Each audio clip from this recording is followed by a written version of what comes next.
మద్యం కుంభకోణంలో ఉచ్చు బిగుస్తుందనే భయంతోనే జగన్ దారి మళ్లింపు రాజకీయాలు చేస్తున్నారని రాజ్యసభకు ఎన్నికైన టీడీపీ సభ్యులు చింతకాయల విజయ్, భాష్యం రామకృష్ణ విమర్శించారు.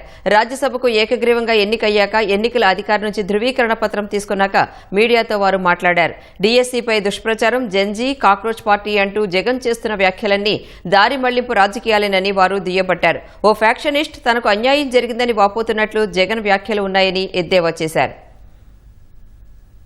పేపర్ లీక్ అని చెప్పారు. ఇప్పుడు పేపర్ లీక్ ఒక్క సాక్ష్యమైనా నువ్వు చూపెట్టంటే వెంటనే దాన్ని వచ్చి స్కామ్ అంటారు.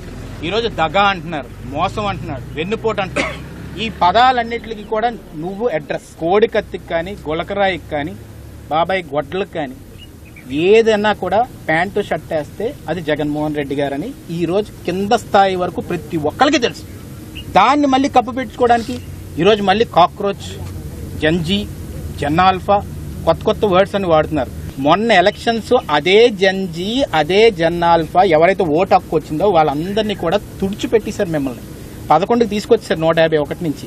ఈడీ వస్తుందని భయం ఉంది. ఆ భయం వణుకుతుంది. అది వెన్నుముక్కలో వణుకుగా కూర్చుంది.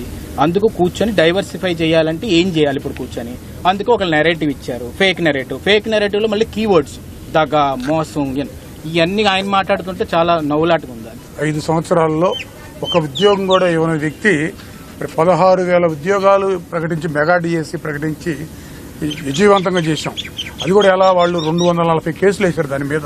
అవన్నీ క్లియర్ చేసుకొని ఇంత చక్కగా నిర్వహించి 16,000 మంది వాళ్ళందరూ వచ్చి ఫ్యామిలీస్తో సహా వచ్చి ఒక పండగ వాతావరణంలో అవన్నీ సర్టిఫికేట్స్ తీసుకున్న వాళ్ళు ఉద్యోగాల్లో చేరి చక్కగా చేస్తున్నారు. అంటే ఆ 16,000 మందిని మళ్ళీ పక్కగా పెట్టి వాళ్ళ భవిష్యత్తుని అంధకారంలో పడేయాలనే ఉద్దేశం ఉంటే ఒకటైనా బయట పెట్టాలి కానీ ఒకటి అడిగితే ఇంకోటి చెబుతున్నారు వాళ్ళు.